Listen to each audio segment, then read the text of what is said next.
Ndabahaye mwiriwe mwese canke mwaramutse banywanyi mudateba kubana natwe ngaha kuri imbonesha kure mwe rudende bakiriza amakuru atosoye abarebana n'umutekano politike ubanye n'amakungu n'ubuzima bwa munsi bw'abanyagihugu. Turi kuri uyu munsi wa kane w'indwi ni kwigenekerezo ry'indwi Nyandagaro 2025 aho tugiye kurabira hamwe ibiriko biragenda byibonekeza bijanye n'ivyabereye mu misozi miremire ya Minembwe mu bice biherereye mu bumanuko bwa Kivu, aho rero turi buze kuremirwa n'ikomeye yahuje twirwaneho zifatanyije n'izasarambwe hamwe na coalition ya FRDC mu bice bitandukanye.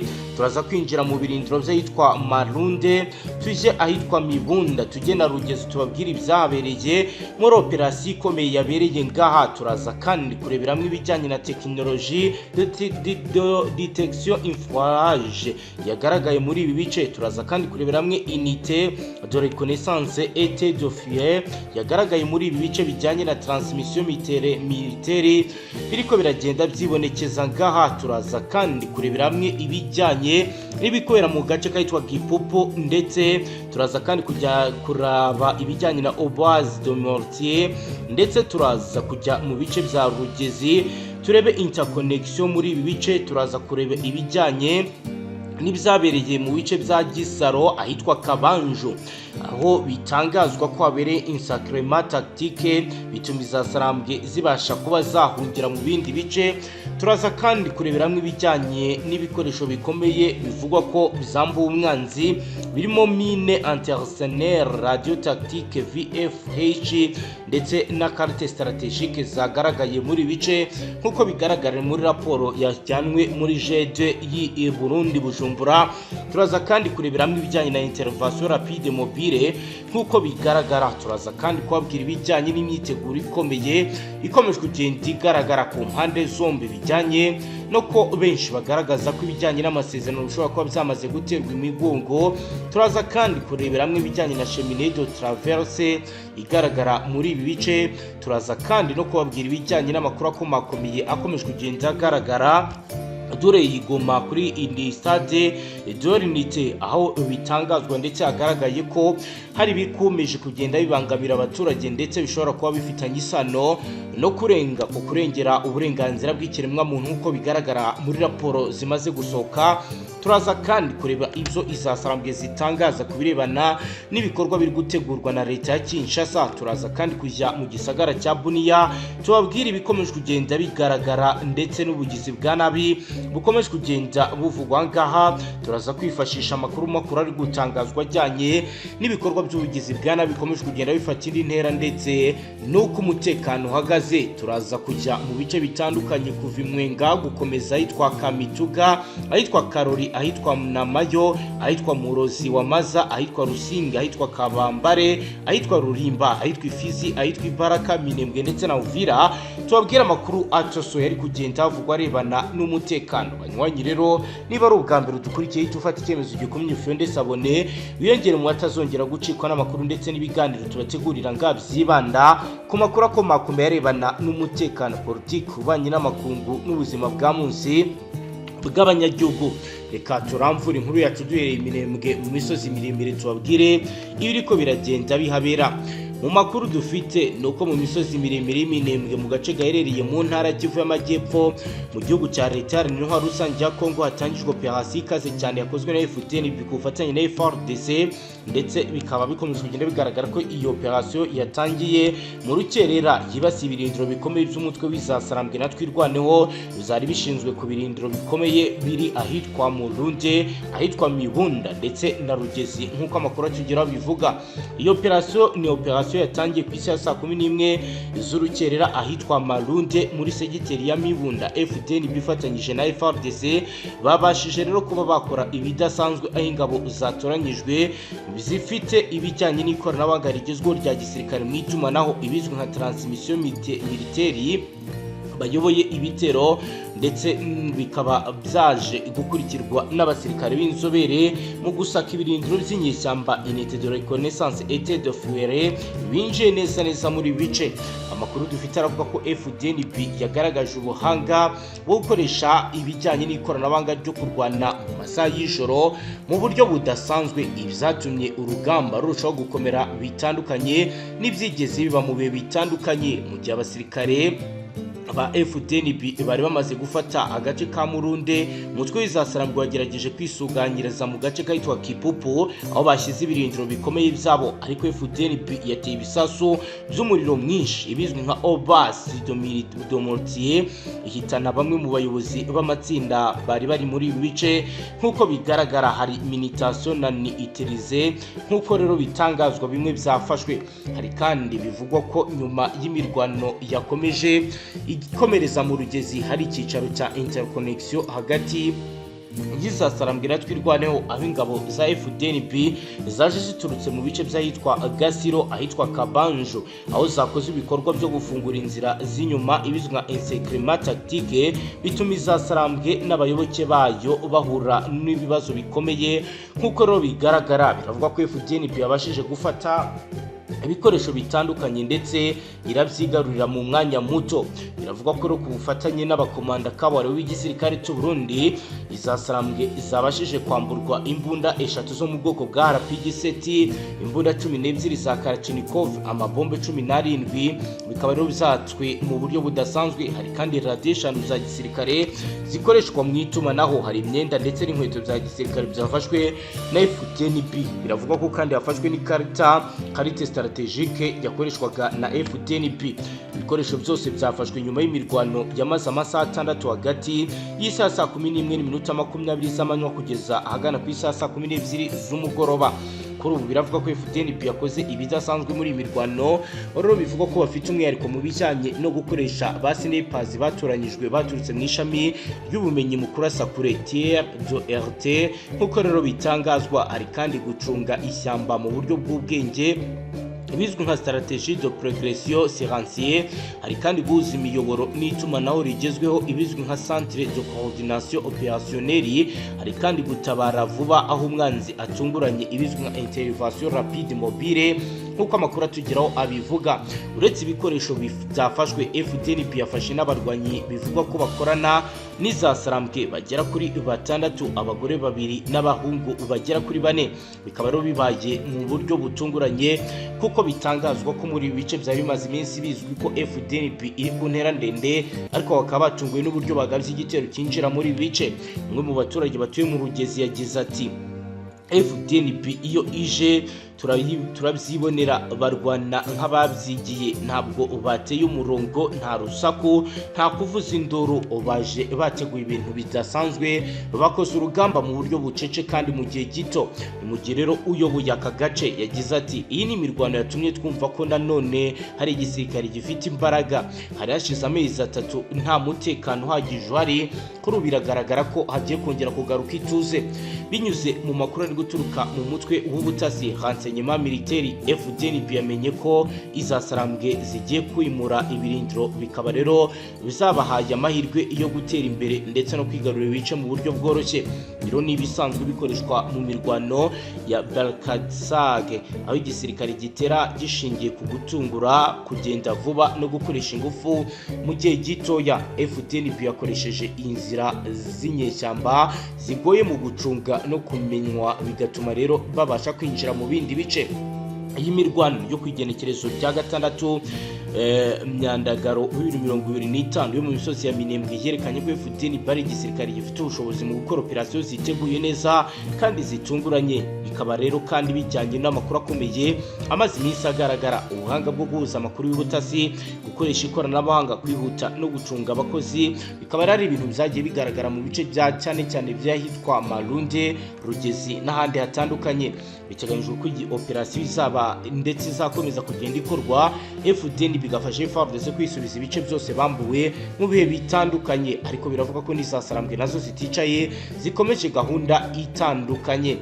Reka tuje igoma hari kwigenekerezo rya 7 Myandagaro 2025. havuzwe inkuru y'akababaro ariko yanateye impaka ku mbuga nkoranyambaga zitandukanye no mu banyamategeko muri Repubulika Iharanira Demokarasi ya Kongo. Umusore w'umunyekongo yatawe muri yombi nyuma yo gufotora abantu bari bajyanwe ku kibuga cya Stade de l'Unité, aho bivugwa ko bari mu maboko y'umutwe w'izasarambwe. Uyu musore wamaze kumenyekana gusa nk'umuturage wagaragaje ko atarazi ko ivyo yakoze ari icyaha, yagaragaye ku mugaragaro asaba imbabazi mu ruhame ibisabwe n'umuvugizi w'izasarambwe Wiringoma. Ibyatangajwe n'uyu musore mu magambo ye yasohowe mu mashusho yakwirakwijwe hirya no hino ku mbuga nkoranyambaga. Uyu musore yagize ati nafotoye kugira ngo menyeshe ko natawe muri yombi, sinarinzi ko ari icyaha, nasabye imbabazi umutwe wawe mu 23 n'abandi bose mbabaje. Aya magambo yavuzwe mu gihe yarahagaze imbere y'imbaga y'abantu mu buryo bwemewe n'abayobozi b'umutwe w'izasarambwe, bigaragara ko ari mu rwego rwo guhana no kwigisha. Iki gikorwa cyateye impaka zikomeye ku mbuga nkoranyambaga, bamwe bakavuga ko kwirukana umuntu cyangwa kumuhatira gusaba imbabazi mu ruhame bidahuye n'amahame y'uburenganzira bwa muntu.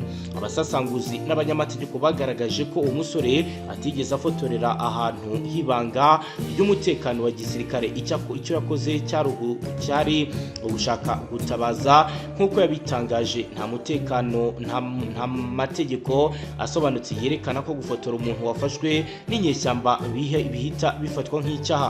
Umwe mu baharanira uburenganzira bwa muntu uri Bukavu yagize ati kwifotoza cyangwa gufotora abantu haherereye ifatwa ry'abantu mu gihe atari ku birindiro bya gisirikare si icyaha cyemewe n'amategeko. Ni icyaha no kwiba amakuru y'igisirikare cyangwa gutanga amakuru ku bitwaro.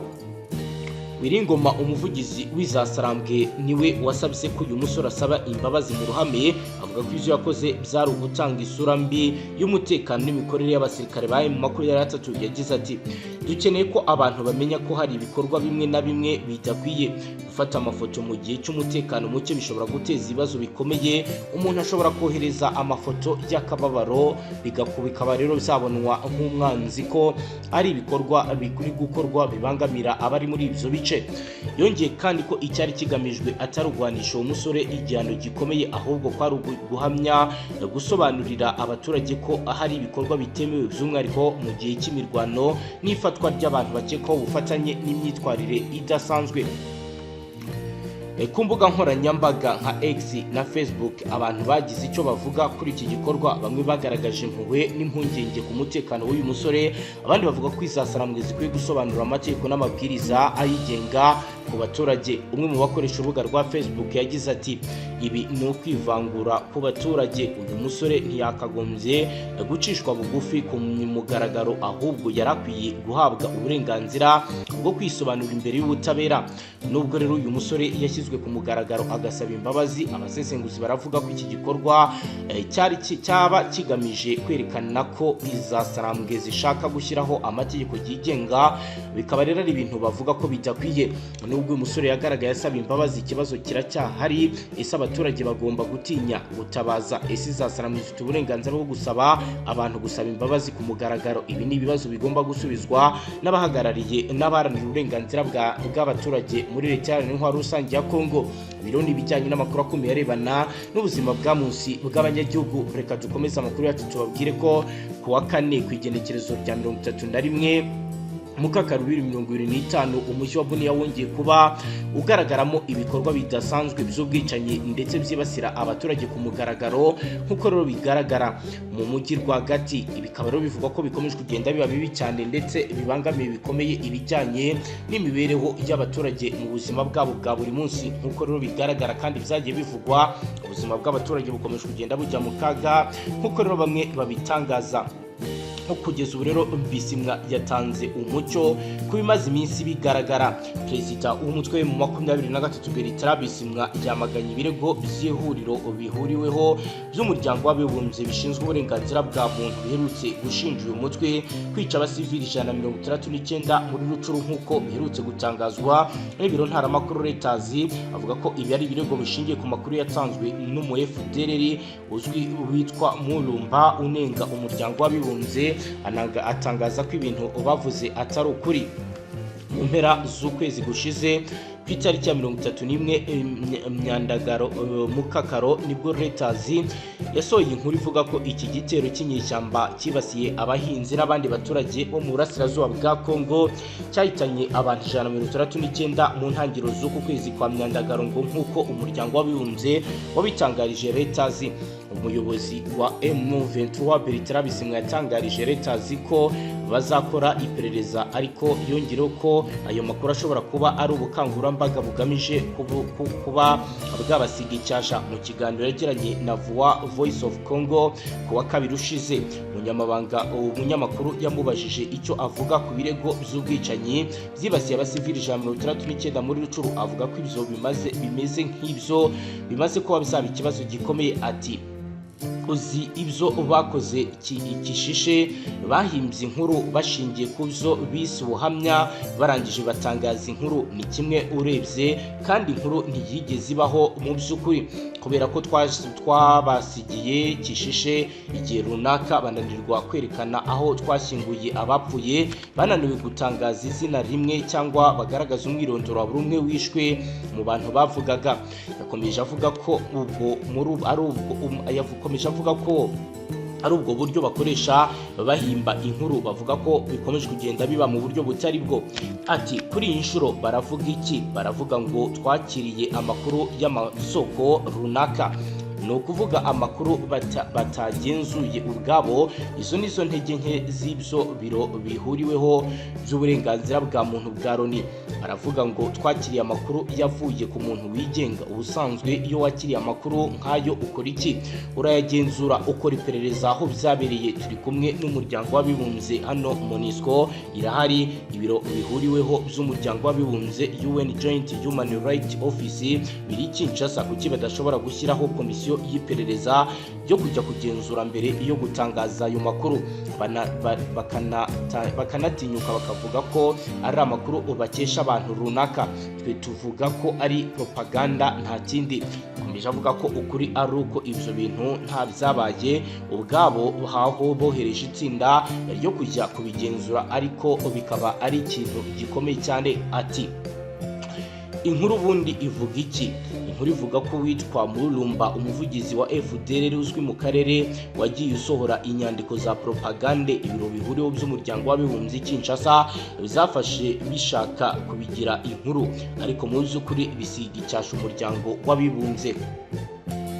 Yakomeje agira ati twababwiye ko badafite uburenganzira bwo gushyira ko komisiyo y'iperereza kugira ngo bagenzure ibimenyetso, ariko ntibigize ubutwari bwo kubikora, kandi nta nubwo bazagira ibyo bakora mu buryo bwa propagande. Bertrand Bisimwa yakomeje avuga ko amakuru bafite ari uko mwabiriya biro bihuriweho by'umuryango w'abibumbye bishinzwe uburenganzira bwa muntu harimo umukozi w'umunyekongo ukorera umuryango w'abibumbye umaze igihe akora propagande z'ibi bintu. Ati mu by'ukuri bashaka iki? Intego yari yihe? Intego yari uguhisha ubwicanyi bwa komanda bubera muri komanda. Habaye ubwicanyi mu nsengero aho bishe abaturage, kandi igisirikare cya FARDC cyabigizemo uruhare kugira ngo birinde ko ibinyamakuru, imbuga nkoranyambaga bakomeza kuvuga ibyo. Bahimbye indi nkuru kugira ngo basigibe iyo ngiyo. Ibiro ntaramakuru bizabongereza Reuters nabyo bizatangaje ko bidashobora kwemeza ko ubwo bwicanyi mu buryo bwigenga, ariko impurimbanyi yaho yavuze ko ifite abatangabuhamya bemeza ko abo barwanyi ba M23 bakoresheje imbunda n'imipanga bica abaturage benshi. Ibi rero akaba ari ibintu kuri ubu bikomeje kugenda biteza impungenge zikomeye mu binyamakuru bitandukanye. Hagati aho Ibunia naho umutekano ukomeje kugenda uhungabana mu buryo ntangere. Pascal Nduga Kavoro, umwe mu badepite bahagarariye intara ya Ituri mu nteko nshingamategeko ya Kivu y'Amajyaruguru, yikomye ibikomeye imikorere ya polisi na leta, ashinja kuba ntacyo bakoze kugira ngo hirindwe ibyo byago mbere y'uko biba. Mu kiganiro yagiranye n'umunyamakuru Isaac, Pascal yagize ati umutekano n'uw'ukuri niwo ukurinda hakiri kare, insécurité protective iyo twamenye mbere ko izo ntwaro ziri mu nzu runaka inzego z'umutekano zishobora gutegura igikorwa cyo kuzambura abazifite. Yakomeje avuga ko gutegereza ibitero bikabanza bikaba mbere yo gutabara ari ukwirengagiza uburenganzira bw'ubuzima. Nyuma y'ibibazo ubuyobozi bwa polisi mu gihugu muri Bunia, Colonel Abel Wanga yatangaje kuwa gatatu ku itariki ya 6 z'ukwezi kwa 8 2025 ko hashyizweho ingamba nshya zo gukaza umutekano mu bice byose by'uyu mujyi. Uyu muyobozi yavuze ko hashyizweho patrouille za buri saha, des patrouilles renforcées zishinzwe gucungira umutekano cyane cyane mu duce dutandukanye quartier Lumumba ahamaze kuba ubwicanyi. Yagize ati dufite ingamba zihamye zishingiye ku bufatanye bw'inzego zose, aho twabonye ibibazo niho twashize imbaraga nyinshi. Colonel Abel Wangu yabwiye itangazamakuru ati abaturage bo mu mujyi wa Bunia abakomeje gutanga ubuhamya bw'ubwoba babayemo, bavuga ko nta mutekano bafite, ndetse bamwe bakaba bakomeje kugenda bagaragaza ibikomeje kugenda ndetse n'ibikorwa bakagaragaza ko bibangamye. Banywanyi nuko dusoje, niba ari ubwa mbere dukurikiye cyo ndasabone wiyongere mu batazongera gucikwa n'amakuru ndetse n'ibiganiro tubategurira nga